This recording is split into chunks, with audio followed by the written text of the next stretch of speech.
ولا تكونوا كالذين تفرقوا واختلفوا من بعد ما جاءهم البينات وأولئك لهم عذاب عظيم. Mencakup semuanya. Jadi, tadi monggo ditanyakan ke dirinya masing-masing, ya. Sudah tertib belum? Saya sudah menetapi apa belum? Kemudian saudara jamaah, selanjutnya ada pesan dari desa. Pemantapan Quran hadis jamaah. Syukur kepada Allah, hidup sekali diberi hidayah. Sudah tadi ya.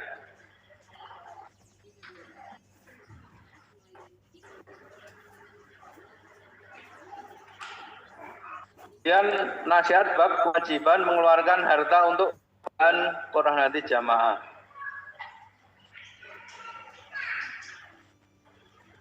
Jaitu bi aidikum wa alsinatikum wa amwalikum, membelalah dengan tangan, lisan dan harta kalian. Jamaah agar bisa menetapi kewajiban infak fisabilillah sesuai dengan dalil-dalil itu sesuai dengan dalil-dalilnya.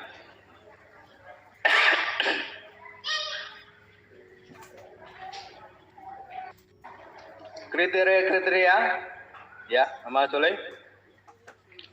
Barangkali ada yang baru, ada udah orang lama semua ya Pak ya. Kan yang barangkali belum tahu.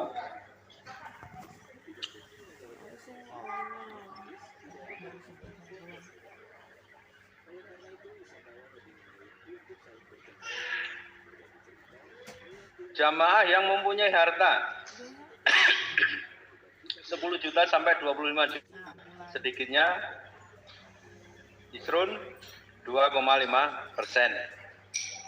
10 juta sampai dengan 25 juta. Ini punya motor PCX ya, belum punya rumah, punya motor PCX. Nah, itu kenaikan ini 2,5%.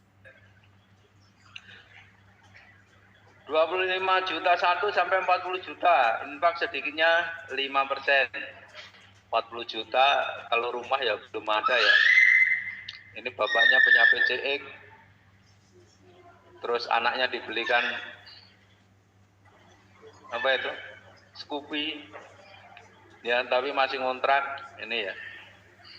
Insya Allah itu 25 juta 1 sampai 40 juta, infak sedikitnya 5%. Ini kalau mendapatkan penghasilan ya. Kalau kerja ya mendapatkan gaji, kalau yang jualan mendapatkan untung. Ya. Kalau jualan nggak dapat untung ya balik modal lagi ya berarti nggak kenaian. Tapi kenaian yang lain-lain itu. Kemudian 40 juta 1 sampai 50 juta. Pak Budiman, soundnya nyampe ke ini nggak itu?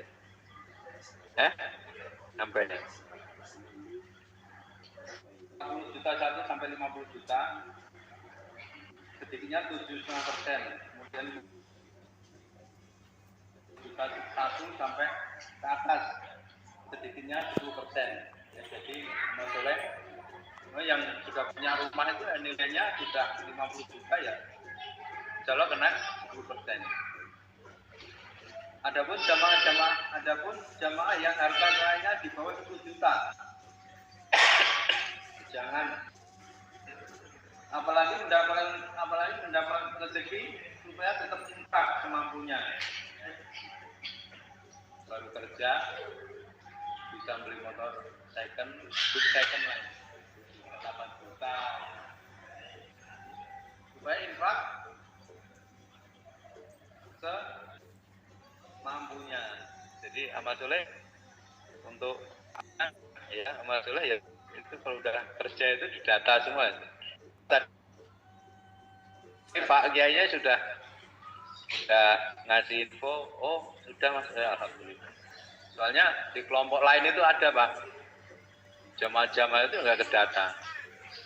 Kalau waktu itu anak saya di Bandung PKL sambung di sana itu sudah yang sekolah pun sudah ditarik Isrun yang sekolah ya. Saya tanya langsung ke pengurus sono, ternyata mereka juga dapat rezekinya dari siapa? Dari orang tua Pak, dari orang tua.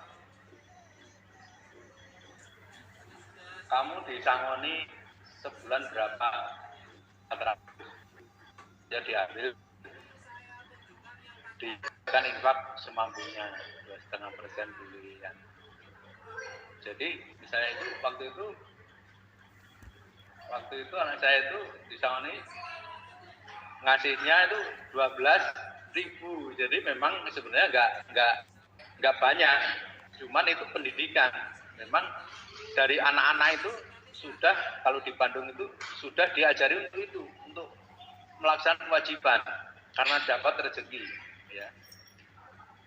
Mungkin kalau di sini ya belum, masih gabung dengan orang tuanya, dijadikan satu dengan orang tuanya.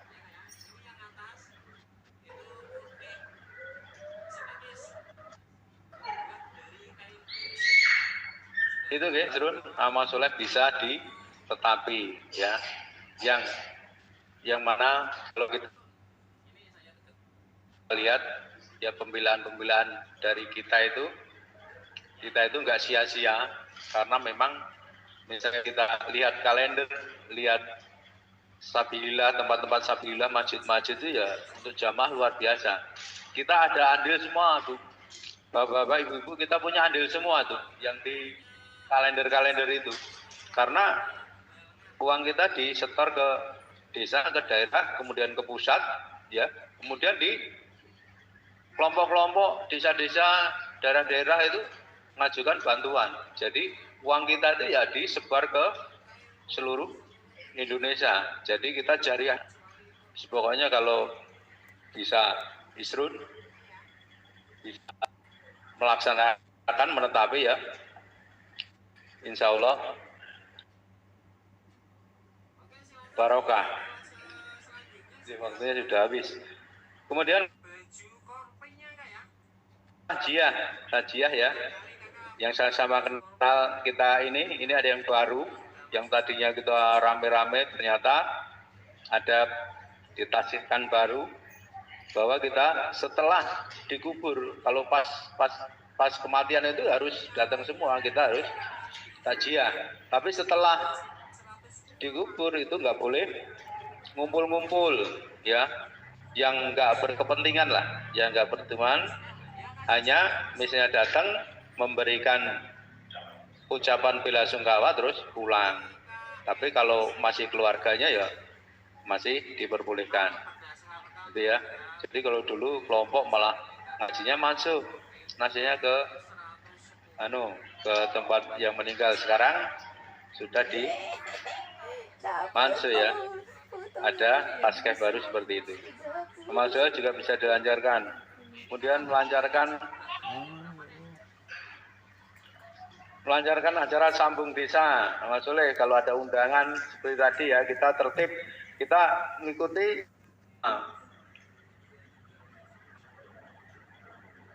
Alhamdulillah, jazakumullah khairan.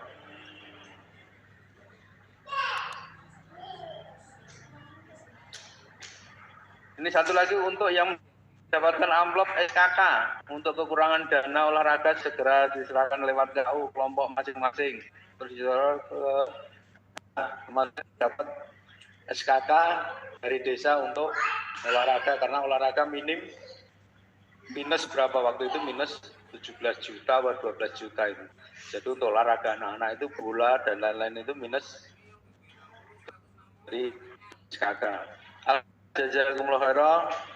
Mungkin itu yang bisa saya sampaikan. Barangkali banyak kesalahan, saya mohon maaf yang sebesar-besarnya. Ada pengumuman lagi, Pak? Nggak ada? Kita tutup. Alhamdulillahirrahmanirrahim. Bismillahirrahmanirrahim. Assalamualaikum warahmatullahi wabarakatuh. Alhamdulillah. Alhamdulillahi rabbil alamin.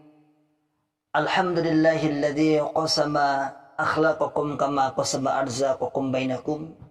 Asyhadu an la ilaha illallah wahdahu la syarikalah wa asyhadu anna Muhammadan abduhu wa rasuluhu sallallahu alaihi wasallam wa ala alihi wa ashabihi wa man tabi'ahum bi ihsan ila yaumiddin, amma ba'd.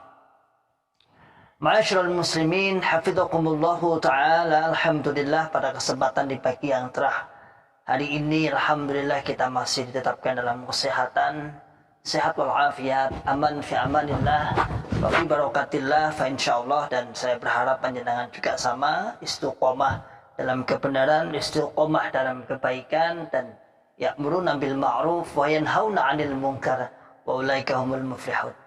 Ma'asyiral muslimin hafizakumullahu taala, ada beberapa permintaan yang pengen sekali untuk dijelaskan tentang masalah infak persenan. Infak yang selama ini menjadi perbincangan, selalu dibicarakan dalam dunia maya maupun dunia nyata.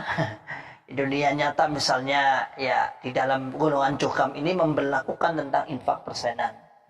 Dunia maya juga dibicarakan, namanya isrun dan lain sebagainya. Pada kali ini saya tertarik ingin membuat orek-orekan, walaupun tulisan saya kalau di papan tulis itu jelek. Saya juga heran, tulisan saya di papan tulis itu jelek. Kalau di komputer, kalau di HP itu bisa baik ya. Kalau di papan tulis itu memang saya akui tulisan saya itu jelek, gak pantas. Tapi setidaknya panjenengan nanti bisa jelas dengan simbol-simbol, dengan penjelasan singkat saya. Insya Allah nggak lama kita akan membedah sedikit tentang infak persenan. Siapa yang untung, siapa yang buntung, siapa yang badi, siapa yang rugi, siapa yang sengsara, dan siapa yang memperkaya. Mari kita lihat, mari kita teraskan. Ma'asyiral muslimin hafizakumullahu ta'ala, di dalam kalangan Jukam itu terdapat istilah yang disebut dengan infak rezeki.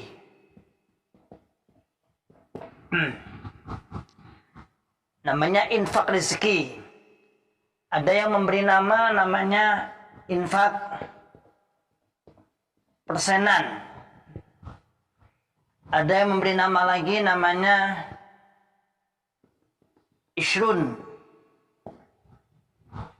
Ada yang memberi nama lagi namanya sodakoh persenan, dan lain-lain banyak. Ada beberapa istilah-istilah itu banyak. Jadi ada nama-nama namanya infak rezeki, ada infak persenan, ada infak isrun, namanya isrun, kawan-kawan menyebutnya isrun. Ada yang disebut juga dengan sodakoh persenan atau sodakoh bulanan, bulanan. Apa yang dimaksud infak persenan? Yang populer ini biasanya saya sebutkan, yang populer adalah infak persenan dan isrun. Itu yang populer, namanya yang populer. Lalu apakah yang dimaksud dengan infak persenan maupun infak isrun ini? Yaitu infak yang hukumnya wajib untuk jamaah, semua jamaah. Hukumnya wajib untuk semua jamaah. Biasanya infak ini kalau dibagi menjadi dua setorannya. Kalau untuk Indonesia Timur, yaitu minggu pertama. Untuk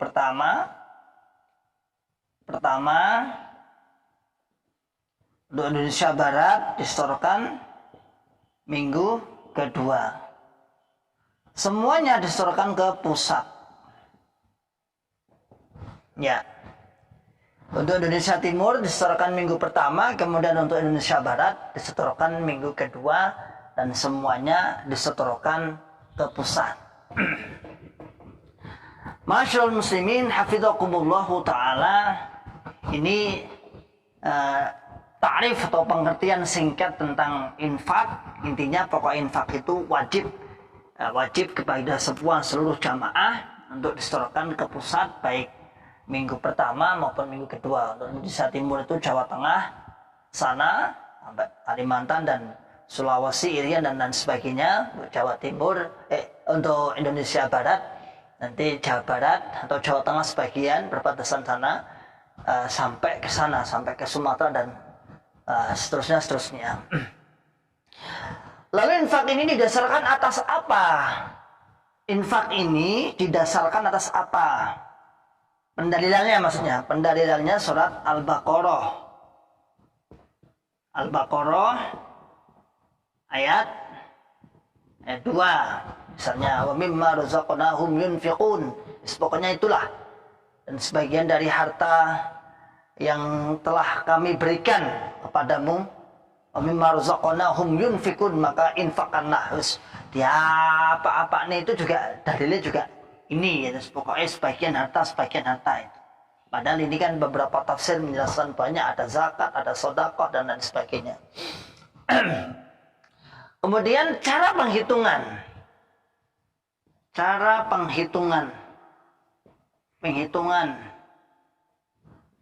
IR. Dalam golongan jukam ini dia membuat perhitungan standarisasi agar kita tahu ya standarisasinya ya, agar menurut mereka ini sebuah keadilan. Menurut mereka ini sebuah keadilan, gak todo, gak sama, biar terjadi perbedaan. Standarnya apa? Yaitu standarnya menggunakan akumulasi jumlah harta jamaah.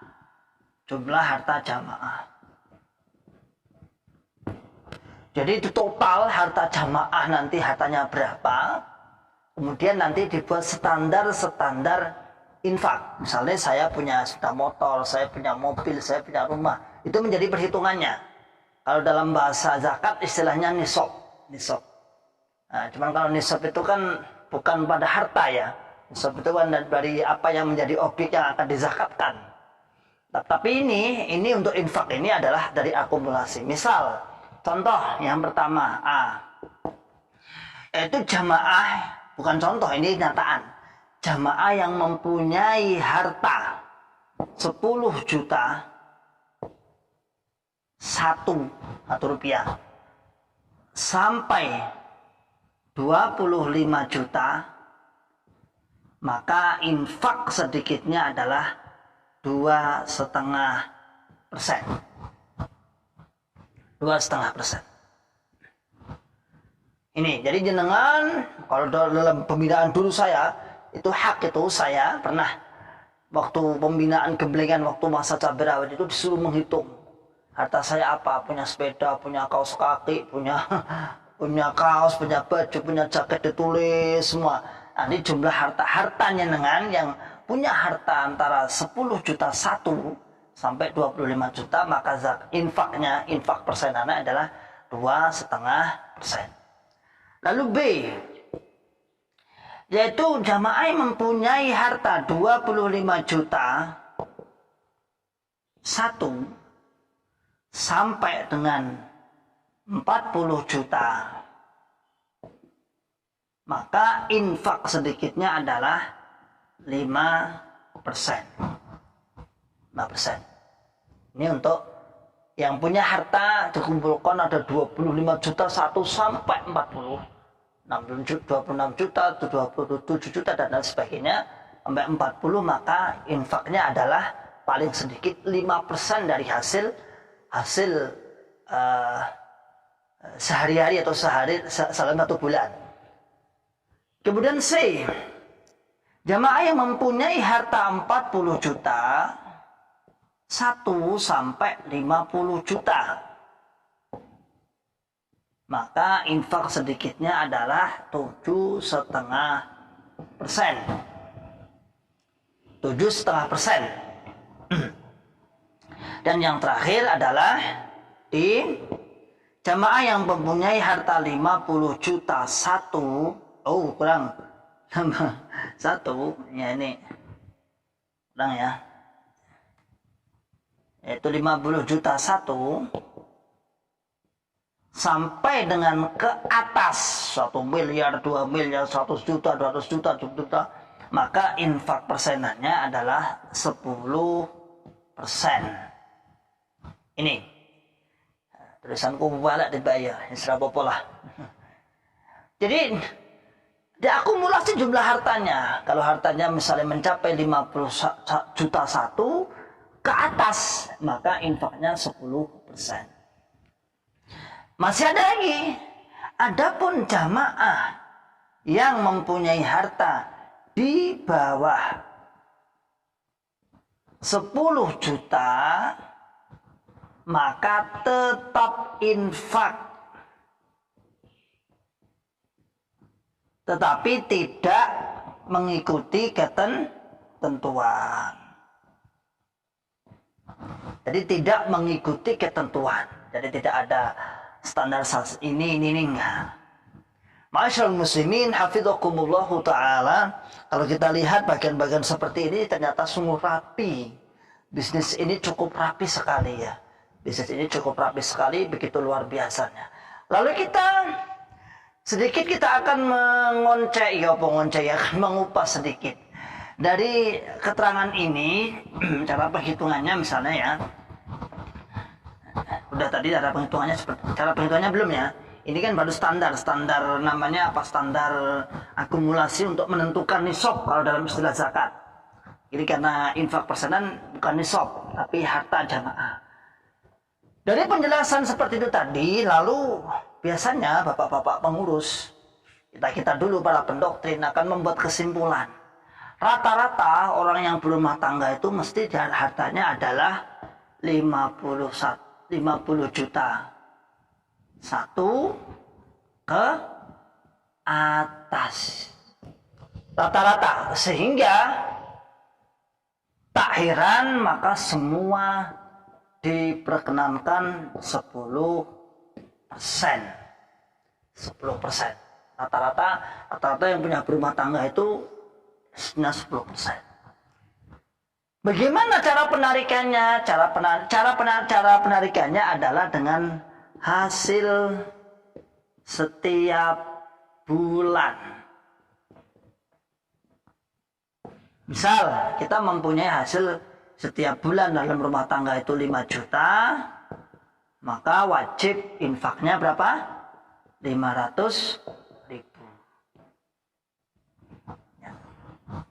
Kita punya hasil 2 juta, maka wajib infaknya berapa? 200.000. Nah, ini wajib hukumnya. Wajib hukumnya bagi setiap jamaah. Nah, ini ada urutannya sih sebenarnya. Jadi sejak kapan ini diwajibkan? Yaitu sejak dia menyatakan janji bai'at, sejak memahami tentang bai'at. Jadi kan pertama-tama itu kalau ngaji itu diajari sholat dulu. Sholat bagus ya, dibenahi semua sholatnya. Yang dianggap tidak sesuai dengan dokam disuruh membuang, harus sesuai. Kemudian lama-lama dikajikan, nanti dalam para pendoktrinannya dikajikan masalah amir atau keamiran. Barulah yang terakhir adalah masalah infak persenan. Ya. Ma'asyiral muslimin hafizakumullahu ta'ala. Lalu sekarang penyalurannya. Sedikit penyalurannya. Semua penyalurannya dari jamaah ke bendahara kelompok, dalam bahasa istilah keuangan, KU kelompok, kemudian KU desa, kemudian KU daerah, kemudian sampai pusat. Yang perlu kita ketahui bagi para bunglon, para jokam atau para jokam-jokam yang menyimak ini, Anda harus tahu bahwa ketika ya aliran dana atau aliran itu mili, maksudnya bukan aliran sebuah kelompok, bukan. Ini aliran mili, maksudnya aliran infak ini, coba kita perhatikan dari jamaah sampai kelompok, sampai desa, sampai daerah, ini bisa dibuktikan ada koreksi keuangan, biasanya 3 bulan sekali. Ada, saya katakan ada, itu ada dari mulai jamaah, KO kelompok, bendahara desa, bendahara daerah, ada koreksi keuangan 3 bulan sekali. Tetapi kalau Anda sampai pusat dananya, misalnya sini, maka ini tidak ada laporan,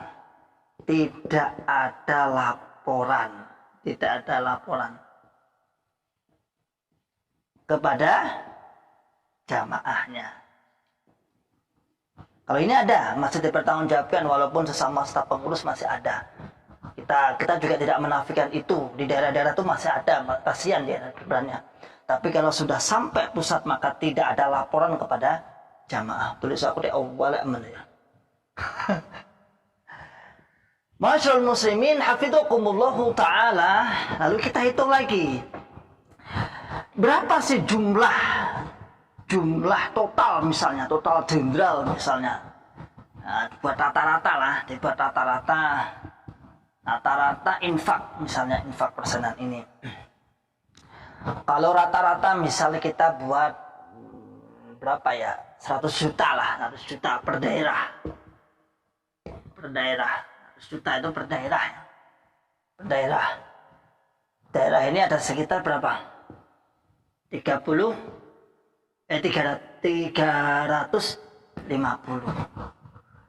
350, 100 juta berarti miliar, 35 berapa? Miliar. Kurang lebihnya segini ya. Kita rata-rata per daerah, ini satu daerah dikali 30 daerah. Padahal enggak ada yang bangga satu daerah 1 miliar, ada. Ini rata-rata setiap bulan masuk sekian ini. Rata-rata loh, kita buat rata-rata aja. Kalau di sini aja, di tempat saya ini aja, itu dulu sebelum saya hengkang itu masih 150 sampai 200-an. Itu padahal 350 daerah. Kali 100 juta rata berarti dapat 35 miliar per bulan. Lalu sampai kapan? Sampai kapan ya? Tidak ada batas. Tidak ada batas waktu.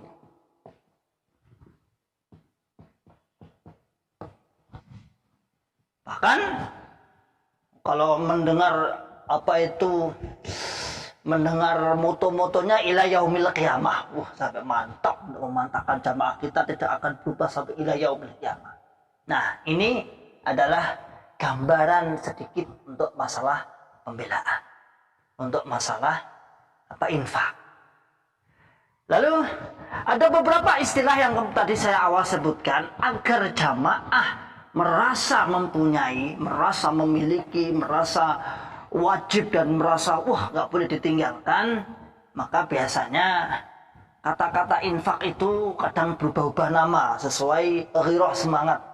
Yang paling biasanya agar jamaah itu duweni semangat untuk membela, maka dia berikan istilah namanya pembelaan. Ini wajib ini, karena harus dibela agamanya Allah. Wajib dibela agama Allah.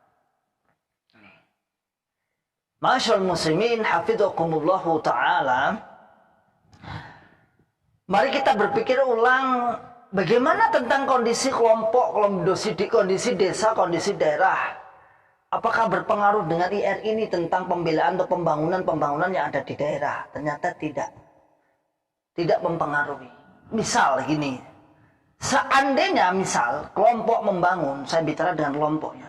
Ini biasa dikebur-keburkan, nanti kembalinya kepada jamaah juga. Kepada jamaah juga. Kelompok itu ketika membangun, kelompok mengajukan bantuan itu cairnya 20 juta. 20 juta. Bahkan kalau tertib-tertiban itu tidak boleh, cukup sekali aja, tidak boleh.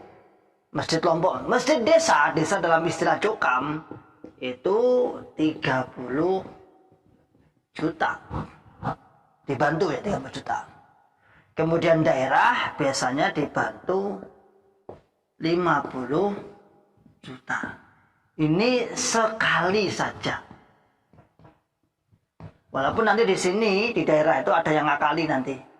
Misal nanti pagar minta sendiri, kemudian lantai 2 minta sendiri dan lain sebagainya, nanti ada. Tapi kalau kita hitung misalnya, kalau kita hitung secara saksama, misal 50 juta ini nggak tiap bulan. Kita ambil yang angka yang paling besar lah, 50 juta. Ini misalnya 1 tahun kita kasih kesempatan minta bantuan itu maksimal saya katakan maksimal itu 3 kali dengan berbagai objek yang menjadi alasan dia. Berarti cuma berapa toh? 150 juta. Sedangkan daerah itu mengeluarkan ke pusat, coba lihat. Tadi kan saya rata-rata berapa per bulan? 100 juta kali berapa? 12. Berarti 12 bulan itu berarti 1,2 miliar. 1,2 miliar. Dipotong 150 juta. Misalnya kita gede nih, 3 kali bantuan misalnya itu paling banyak itu. Ini baru daerah misalnya. Maka katakan misalnya 3 kali daerah, kemudian kelompok-kelompok itu total biasanya katakan 6 kali, 6 kelompok, kemudian desa paling-paling ini nggak tiap tahun ya. Dan itu sekali saja. Katakan ini 6 berarti 120 juta, kemudian 30 katakan ini 3 berarti 90 juta. Berarti 210 ditambah 150 berarti 60, kemudian 360 juta. Katakan 1,2 dikurangi 360 juta.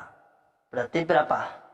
Itu 900 berarti masih 840 juta masuk pusat. Hasil bersih pusat. Ini gambarannya, jadi saya tidak bisa memastikan. Ini adalah saya gambar paling kecil. Ini jumlah bantuan paling banyak, tadi paling banyak. Jumlah bantuan yang paling banyak juga, ini jumlah bantuan yang paling banyak. Tapi dengan hasil IR yang paling kecil, itu masih mendapat keuntungan 840-an juta. Ma'asyiral muslimin, hafizakumullah ta'ala. Siapa yang diuntung, siapa yang buntung, siapa yang rugi dan siapa yang bati, siapa yang memperkaya dan siapa yang sengsara di sini, Anda bisa menjawab. Lalu dari masing-masing jamaah, kita lihat jamaah di paling risut paling bawah itu, ya sama lihat sendiri, ada yang jualan somai, ada yang buruh di sawah, ada yang di pabrik dan lain sebagainya, yang hanya mementingkan untuk infak saja. Infak saja, bahkan infak itu menjadi standar apa? Kefahaman jamaah. Artinya dalam bahasa lain adalah loyalitas jamaah pada golongan. Oh, terus aku udah uwalan spin karpet. Nah ini, walaupun sholatnya tertib, walaupun bahkan sampai kadang ta'arud itu tabrakan. Walaupun ngajinya tertib tapi betul infak yang betul faham, itu kan ta'arud. Tabrakan. Masyarul muslimin, hafizakumullah ta'ala, mohon maaf agak lama sedikit daripada biasanya.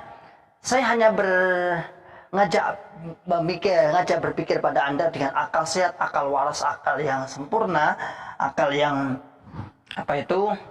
selamat, yaitu dengan penjelasan singkat dan menurut Anda ruwet lah. Tapi itulah yang terjadi. Anda bisa menilai siapa yang diuntung, siapa yang buntung, kemudian siapa yang bati dan siapa yang rugi, dan siapa yang sengsara dan siapa yang memperkaya. Anda bisa melihat keadaan di pusat. Begitu orang-orang pusat begitu luar biasanya. Allahu a'lam dapat dari mana. Yang pasti jamaah harus bertanya alur dana yang selama ini dikirim ke pusat, lalu laporannya bagaimana dan bagaimana. Salam akal sehat, salam akal selamat, dan salam akal waras. Wa akhiru da'wana alhamdulillahi rabbil alamin. Assalamualaikum warahmatullahi wabarakatuh. ولا تكونوا كالذين تفرقوا واختلفوا من بعد ما جاءهم البينات